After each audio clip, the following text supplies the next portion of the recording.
Good afternoon. And first, let me say we are deeply saddened by the tragic death of George Floyd here in Missouri. As you know, there were many protests that took place in Missouri and across the nation over the weekend.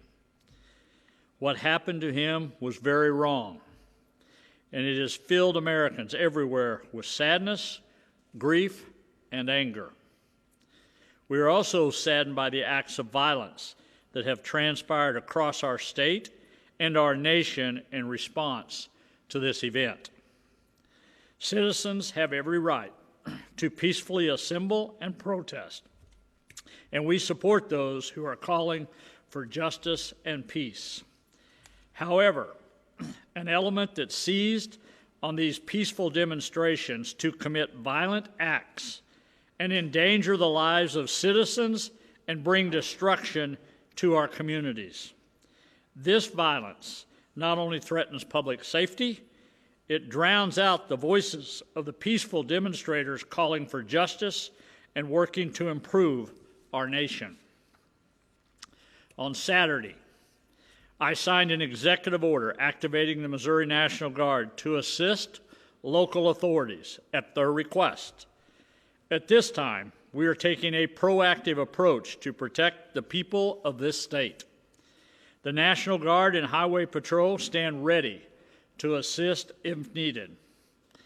And I want to thank our law enforcement officers across Missouri for their efforts this weekend to maintain order and peace. We support peaceful protesters, and we are committed to protecting the lawful exercise of these rights. But violence and destruction will never be the answer. It does not help us achieve justice or peace. Instead, it terrorizes innocent people and families, destroys our communities, and creates more anger and pain. Every citizen deserves to be safe and protected. And to change things, we must not tear each other down, but stand together peacefully.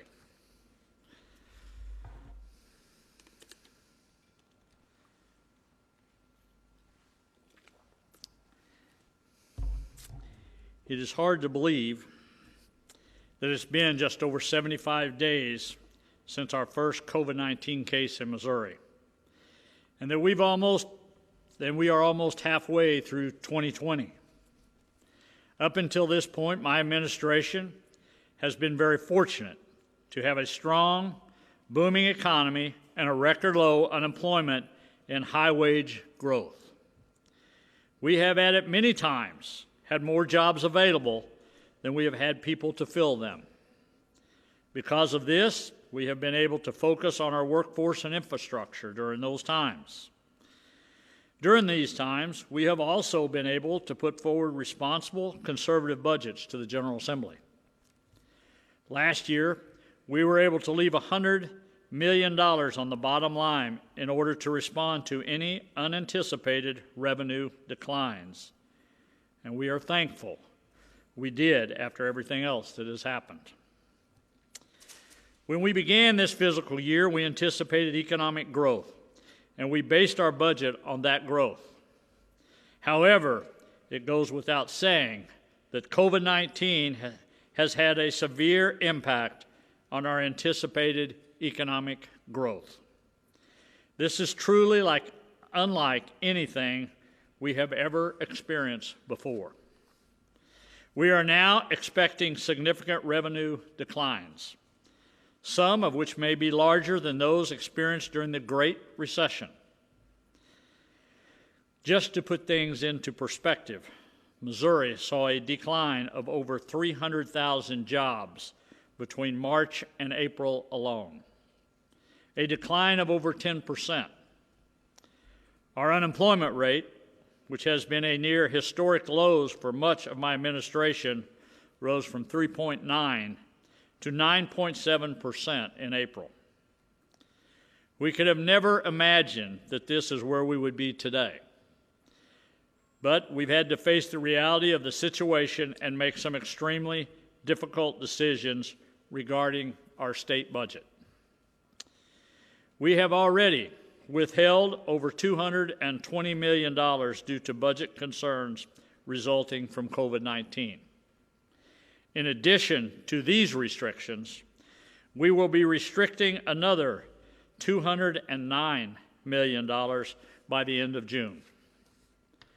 These restrictions include the Office of Administration, the Department of Corrections, the Department of Health and Senior Services, the Department of Social Services, the Department of Higher Education and Workforce Development, and the Department of Elementary and Secondary Education. Of this round of restrictions, over $41 million in general revenue will be withheld from the Department of Higher Education and Workforce Development. For DESE, over $131 million will be restricted, including $123 million from the foundation formula. Fully funded, the foundation formula is over $3.5 billion. In order to make it as fair as possible, I have waived the hold harmless statute. The waiver of this statute means hold harmless districts are not exempt from these withholdings. All local education agencies, including charter schools, will share a proportionate in this budget shortfall. I have always been a strong supporter of education. These were extremely difficult decisions I never thought I would have to make in just a few months. During my legislative career, I have consistently voted for fully funded education budgets. As governor, I have proposed budgets that fully funded education. And before COVID-19, one of our priorities for this year was to start looking at ways to increase teacher pay. As difficult as these decisions are, we are experiencing an unprecedented economic downturn, which means we are having to make unprecedented adjustments to our budget. We have had numerous conversations with DESE, the State Board of Education, superintendents, and administrators to keep them as informed as possible throughout the COVID-19 crisis. And it is important to make these decisions now so school districts can adjust before next year's school year. Our intent is to withhold now and avoid withholds once school begins. In the short term, we will be able to subsidize $187 million in federal funds distributed as Title I dollars to help a majority of our school districts. Today, Commissioner Van Dieven is here to talk more about these funds, and let her talk a little bit and explain that to you. Margie? Thank you, Governor Parson, and good afternoon.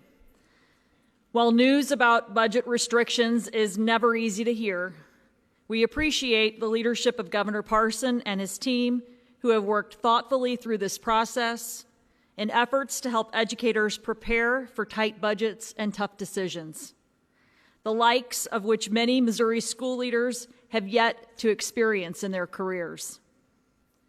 With the timing of these budget shortfalls, the majority of today's reductions will be reflected in our June payment to schools, which is our final payment of this fiscal year. At the full funding level, our Department of Elementary and Secondary Education would have distributed about $315 million to Missouri schools in June. With these restrictions, our June payment to schools will be reduced to $193 million, a 39% decrease for the month. While schools are facing over $131 million in budget restrictions this month, there is some relief coming. Missouri schools are set to receive, as the governor just mentioned, $187 million through the CARES Act and the Elementary and Secondary School Emergency Relief Fund.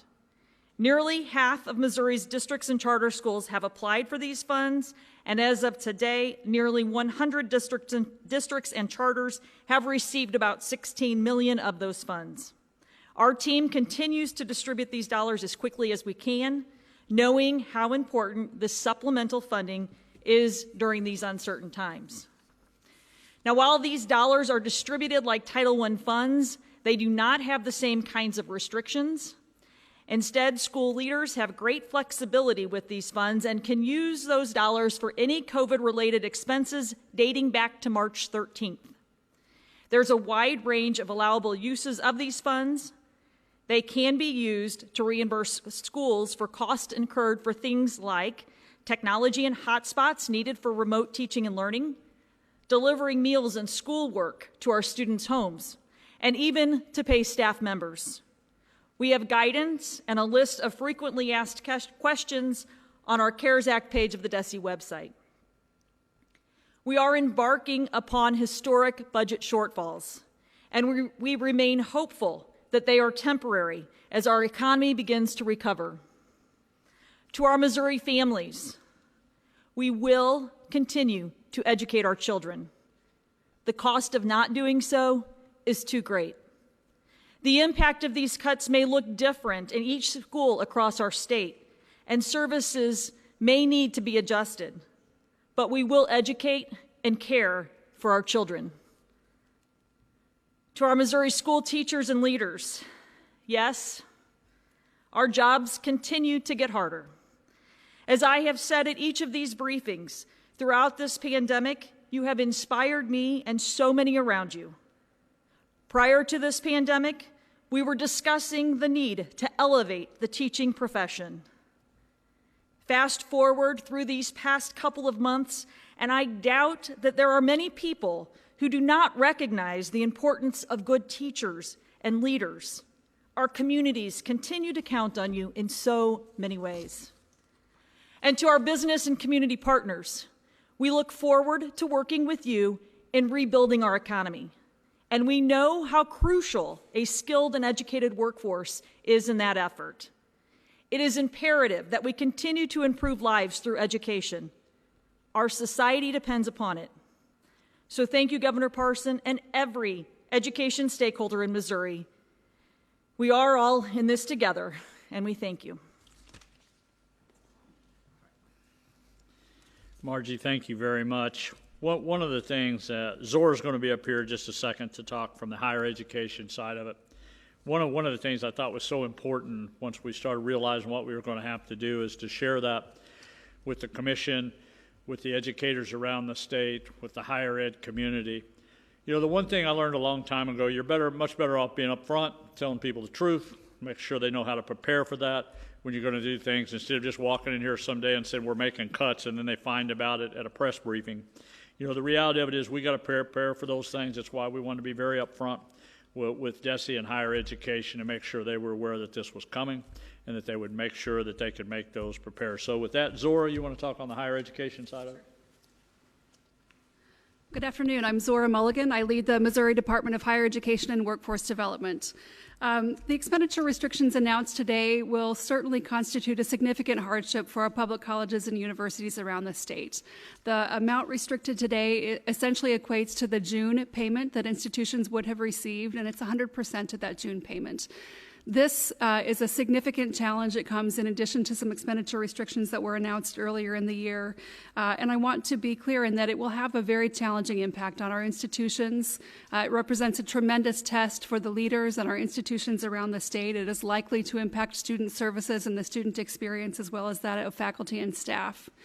As Commissioner Van Dieven indicated, the impacts of these cuts will look different on different campuses around the state, and so it's hard to make generalizations about how they will affect our students and our institutions. But one thing that will be uniform around the state is an unflagging commitment to the principle that education changes lives, and that it's our job as educators in the higher education space to make sure that continues to be available to the students that we serve. We've been very excited to partner with several other state departments throughout state government to begin to develop a set of strategies to support struggling Missourians and help citizens become economically resilient. Higher education is a very, very important part of that, and that's true whether you're thinking about a short-term certificate that you can earn with support of federal job training funds, or an associate degree that you can earn through Fast Track, or a bachelor's degree that you can complete through Fast Track. There are lots and lots of opportunities to grow during these times, even though it is certainly a time of unparalleled challenge. We, as a department, have been working hard to communicate with Missourians, their families, and school counselors about the importance of staying with it, of sticking with school. We hear a lot of discussion about gap year. My advice to any student or family out there is make a plan and stick with it. And even if your plan looks a little bit different than it did this time last year, continuing to invest in yourself through higher education is going to be one that pays off in the long term. We also have been working very closely with the governor's office and others throughout state government to help understand the ways that federal funds can help mitigate some of the difficulties that are represented in the state budget discussed today. And so when we look at ways that the Coronavirus Relief Fund might be able to support schools and their ability to open safely and effectively in the fall, or if we think about how the governor's Education Emergency Relief Fund can serve a similar purpose, I'm really grateful to the governor and his team for being open to those conversations, because while we all understand the difficult situation we're in with general revenue, we also understand how important it will be to be thoughtful in how we apply other funds that are available. So I'll be happy. I'm happy to see everybody today. I think there's some closing remarks, and if you have questions for me, I'm happy to answer them at the end. Thank you. Both the Commissioner and Director will be here afterwards to answer questions if you have any. Also, Dr. Williams is also here to answer any questions you might have on the COVID-19 or the testing. One of the things, just to kind of finish up before I go to the conclusion, one of the things is such a key why we've been so focused on trying to get the economy back, to get the businesses back open, as you can see what kind of effect it has. So the quicker we get people back to work, the quicker we get the economy going back, we can start adjusting. It's going to take us a while to get there, but I still believe the recovery will come quicker than maybe some recessions that we've been through before, but we got to get people back to work and we got to open the businesses. So even with everything going on around us, COVID-19, the economy, civil unrest, we must keep pushing forward. The state has been through tough times before, and we will get through this by working together for a better future, for our families, and for future generations. Please remember, be safe, be smart, and be responsible. Thank you. God bless Missouri, and God bless the United States of America. Kelly?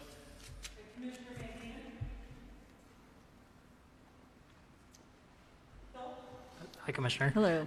Can you give any sense on a day-to-day level what, like, a larger school district or even a smaller one might expect from these cuts? Are we talking people laid off, services for students cut, things like that? You know, I wish I could, but right now it's very clear that this is going to impact every district just a little bit differently. There are a few things to consider. Some districts count on state dollars more heavily than others. The CARES funds are distributed differently, so districts will see those in other ways. And, you know, certain districts have fund balances that may vary from district to district. So again, this will rest with local decisions, making those really, really hard decisions, and by no means want to minimize what a challenge that will be for our state leaders, for our school leaders. So we thank them for doing it. Thank you. Hi, Dr. Van Dieven. I'm sorry, I apologize. I didn't quite hear everything in Philip's question, but can you talk about, did you say anything about how this is going to, when talking to education officials, have they indicated, are you keeping track of how this is going to impact jobs, whether that be teachers or any other staff? Are you guys keeping track of that, whether it be before today's cuts and moving forward? We do not have that at this point in time. I think every district is going to have to look at the situation a little bit differently, and we'll be able to tell you that several months from now, but not yet. Okay, all right, thanks. And then one more thing, summer school. Do you have any information as far as how that's looking enrollment-wise? You know, it's very, very mixed right now. I think we've had a couple of districts who have started their summer school. Some have elected to postpone summer school. Some have talked about canceling summer school, and some of them have doing face-to-face. Some of them are doing it remote learning again. So very, very mixed out there. And enrollments are shifting as we speak. Thank you. All right, thank you. Thank you.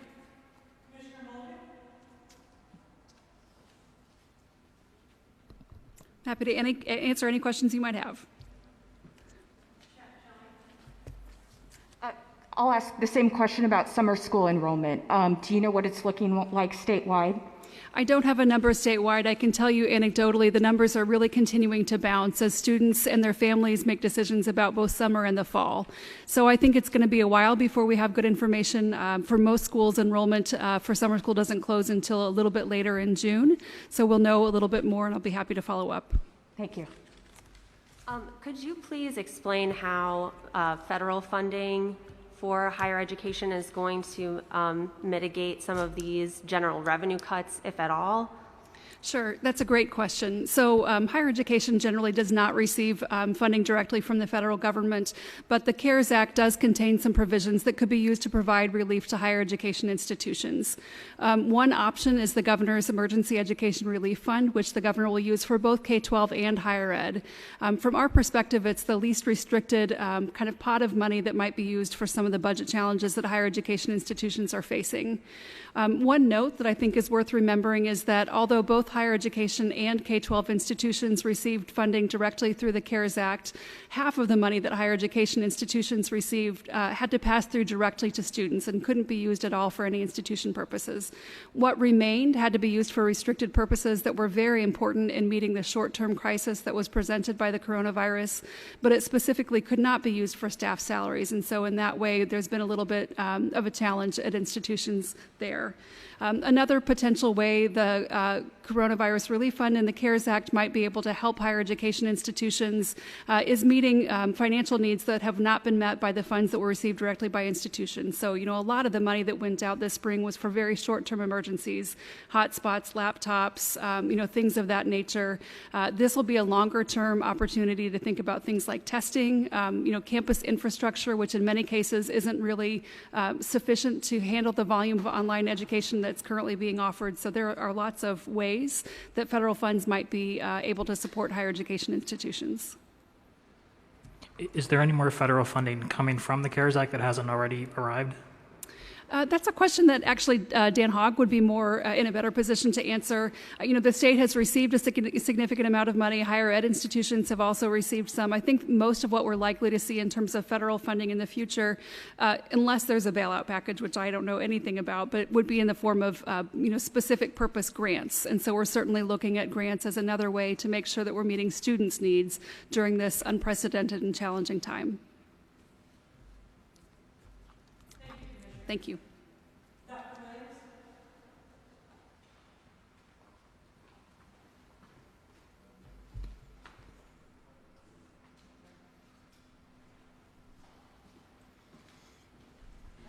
Good afternoon, Dr. Williams. Have there been any other cases of COVID-19 connected to the Lake of the Ozark case of the individual who tested positive who was there? Not that I'm aware of. And is there any message you have as demonstrations take place and you see video of people gathering? Are there any concerns about spreading COVID-19 in those situations? There is. Again, our mission every day is to protect health and keep people safe. And obviously COVID-19, one thing we've known all along is that you get community transmission when a large group of people get together. And so it makes us very concerned as you see large groups gathering that aren't either social distancing, and if they're not social distancing, wearing masks. So that remain, there are lots of ways to keep people safe, and certainly during a issue like we have with COVID-19, that's another issue that's very important to us. Hi, Dr. Williams. So Fort Leonard Wood completed some mass testing and found 50 soldiers or trainees contracted the virus. I'm curious if you're aware of any other bases here in Missouri that are going to be doing the same sort of thing, or have they? I'm unaware of that, if they are doing that. Okay, thank you.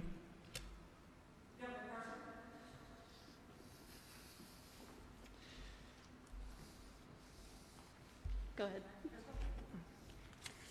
Governor Parson, there were protests all over the state this weekend. So what wider message do you think that the protesters have for you? And is there anything that you think you could do to further their cause? Yeah, I think all along we've been trying to work on some of the issues the protesters are talking about. When we go to the St. Louis region, when I've been up there for like groups like Better Family Life, things that we're trying to do for the African American community up there through education, through job training, some significant resources we've been trying to put in those areas. But look, I think there's two different things we want to make sure and get clear here before we start going down the road. There is protesters, and then there's criminal activity that are out there. There's two different things. When you see protesters out there talking about things and they're together lawfully, doing things they should, then I think what their cause is and what they represent, what they're trying to change, I get it. I understand. I totally do. But again, I will go back to when it gets dark and you get these people committing criminal acts. I don't have much tolerance for that. I guess what I'm asking is, what message do you think the protesters are trying to convey? I think they're trying to convey what happened in Minnesota, using that for what happened, and equality to blacks, Americans, to try to say that they're being targeted by police. That's the message they're trying to say more than other people. And I think, one, you have to get the information in front of you to see what's causing that and what adjustments can be made. And I think that's what, at the end of the day, they would like to see done. And I think they're getting their point out by doing this. It's unfortunate that people are taking advantage of that situation, committing criminal acts for the people that are really trying to do it for the right reasons. Hi, Governor. Can you tell us what guidance you've given law enforcement, like Capitol Police and the National Guard, on when to begin detaining people if things do take a violent turn tonight? Yeah, first of all, I got all the confidence in my Director of Public Safety. That's their call to make. The Colonel of the Highway Patrol and General Compton and his troops, they're well aware of the situation. They've been through this before. Most of those are all seasoned veterans that's been through experiences like this. That's their judgment call. Again, we've reached out to the mayors over the weekend, the chiefs of police, been in contact with county executives all weekend over the state in different areas, making sure they knew we were there to help if they needed help, to be able to utilize our forces, what we have. And when I said earlier in my remarks, one thing early on, I wanted to make sure the patrol was ready, that we were ready to respond, and it was important for me to get the National Guard ready. One is somebody that's got experience in the military, and one that's somebody that's been in law enforcement for a long time. You can never be prepared enough for situations of chaos. Governor, Crystal kind of touched on my question, but I think it's important to hear from you, not only as the governor, but as you mentioned, former law enforcement. Do you feel there is a systemic problem associated with police and African Americans? Yeah, you know what? Let me just say this.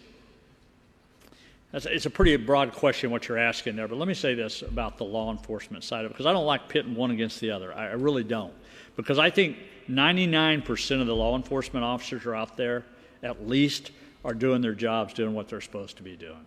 Is there bad actors out there? Yes. They always have been in those careers, just like any other profession. Sometimes you'll get people that take advantage of an oath that they should have never took advantage of. And that's up to us to clean it up. And when I say us, I mean law enforcement and I mean public needs to clean up bad actors on that. And we just need to be able to make sure we're both there, both parties, that would be the African American community or the law enforcement, figure out solutions to this. And as we can see, it's a troubling time for our country. But, I do believe when the right people get at the right table, decisions can be made, changes can be made in this country. And if you look back at our history of this country, that's exactly what's happened. Exactly what happened. But this is something none of us has ever seen before, with the violence that's behind this. And what I want to say, organized violence for these criminal activities that are happening at night. This hasn't got anything to do with protest. Governor, what would you say to protesters taking the streets tonight in Jefferson City? What's your message to them? You know what? If they want to come to Jeff City and protest and they do it in a lawful manner, they're fine to come here. I mean, we're going to run business as much as I can normal here, is what I'm going to do. I mean, whether it's the coronavirus, whether it's civil unrest, we're going to go to work every day. We're going to go to work and we're going to try to prepare for the state of Missouri and make sure people are protected. So if they come here and they're lawful they're going to have every right to protest. Is there any concern that curfews, should they be imposed Tuesday, could impact elections? You know, I'm not sure what all the city curfews are right now. I know some have them, some don't. I don't know what that'll be, and I don't know what adjustments they'll make for tomorrow's election. I don't know. There's a lot of jurisdictions out there. Right now, I know Kansas City, St. Louis, some parts of the city have curfews. I'm not sure what all that would be, but I hope it doesn't. I hope it doesn't. A lot of things are going on right now, but hopefully people can get out and they can go vote tomorrow. Missouri has been recording data on police stops for the past 2 decades, and it continuously shows pretty significant disparities in police pulling over black drivers at a disproportionate rate compared to other drivers. One of the tools that the state government has is to reduce funding from those local municipalities where there are significant problems. So do you want to reduce funding to places where there's particular issues? And if not, what is your plan for, after 2 decades, finally reducing the disparities in police stops? Yeah, I think one of the reasons, when the data you're talking about from the Attorney General's office, is that kind of what you're talking about, what they collect there? Yes, sir. On that? Yeah, that data's there for a reason, but you have to look at the entire data, like where's the location at, where does this happen at, versus other agencies across the state. And to give you an example of that, if you just say you're in rural Missouri somewhere where there's not much of an African-American population, you could literally do 2 or 3 car stops, and that percentage is really changed, and it's not an accurate indication of what you might be if you're in St. Louis or Kansas City on a daily basis. So you kind of have to look at the population, and then you have to look at everything into that. And where is that happening? But it is a good tool and something we should all look at to figure out why is that happening. But a lot of moving parts to that, just to have a statistical number without knowing all the backgrounds of why that is. So it depends on where you're at. Depends whether you're in the city, whether you're in rural Missouri, how that all would come out. But there's a lot of information on that. But do you plan to restrict funding from particular municipalities?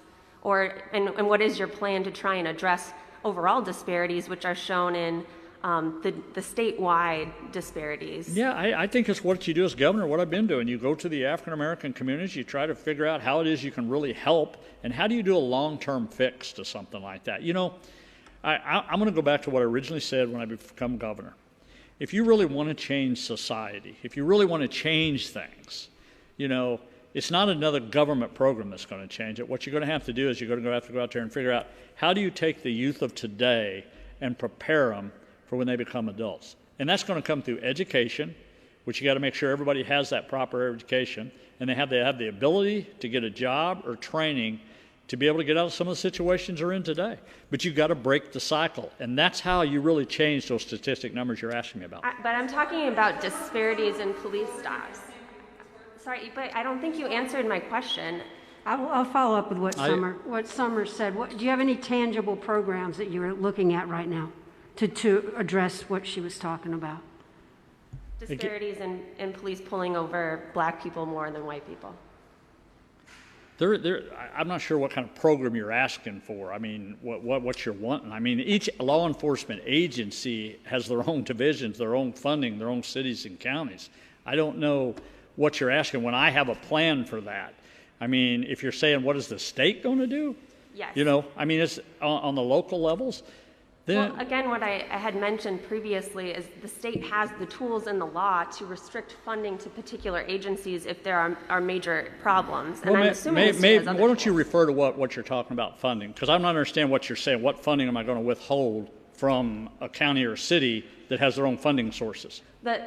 No, you asked me the question. I'm asking you. What funding do I have the ability to hold for a city or a county? The state government has the ability to withhold state funding to local governments if their police departments have massive disparities in arrests. If you're giving them funding. Correct. Okay. We're not. What funding are you talking about? That's what I'm trying to ask you. What are you talking about? Are you talking about victims' money that we're given for victims to the police departments? Are you talking about the prosecutor's assistance money that the state's given? Are you talking about drug courts? that we're providing for the cities? I mean, what fundings are you talking about? I believe included in the 2000 law that started requiring the vehicle stops data, it had a teeth mechanism. If those municipalities still had disparities, then the state could withhold funding as a penalty. So Yeah, I'm not sure if that's a particular agency, but I know that the state can withhold funding from local governments if there's problems there. Yeah, I guess the only thing we'd tell you, we have to go out there and see which cities you're referring to and how that would take effect through the Attorney General's office and who's developing that formula, I guess, what we're saying. But I'm not for sure how you're addressing all the funding that the state goes or which funding you're specifically talking about. I don't know what court fines you're talking about. I don't know what funding source you're exactly talking about. Quick question, Governor. Were you on the call today with President Trump, the governor? I was. He today called governors weak in dealing with these protests - riots.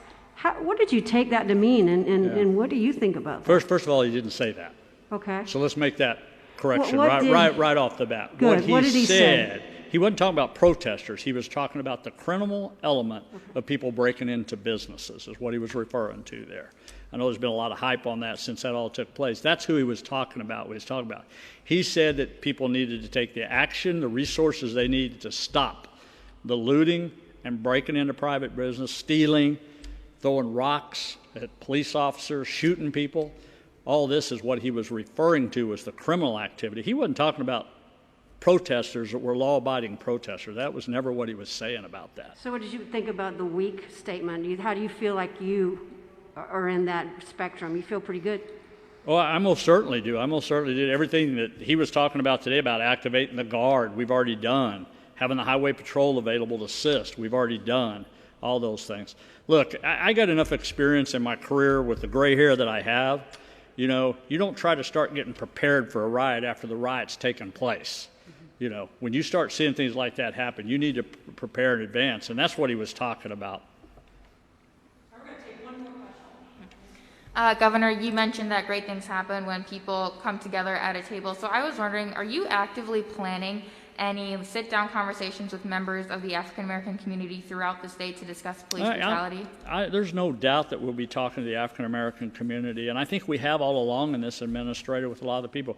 We were talking about the clergy and talking with them over the weekend, both in St. Louis and Kansas City and different people across the state, wherever it was. So, early on, I think, again, we had those outreaches there, not knowing it was ever going to be a civil disturbance, but we built up those relationships since I've been governor for this day when you could be able to communicate your message and say, okay, what is it we need to be doing better? And really, a lot of things we've learned that I have from governor, things that we can do better. And we were really headed down that road when it comes to bringing training, when it comes to health care to some of those communities. And, for me, I've heard a lot of politicians make a lot of political speeches saying, I'm going to do this, I'm going to do that. But you know what? I went there, I went on their turf, I went up there and tried to make contact with people and says, okay, what is it you really need and what is it I can really deliver? And that's the way we've had a relationship ever since I started. After all of this, we'll be back at the table again. We'll be meeting with leaders across the state and maybe before, I don't know.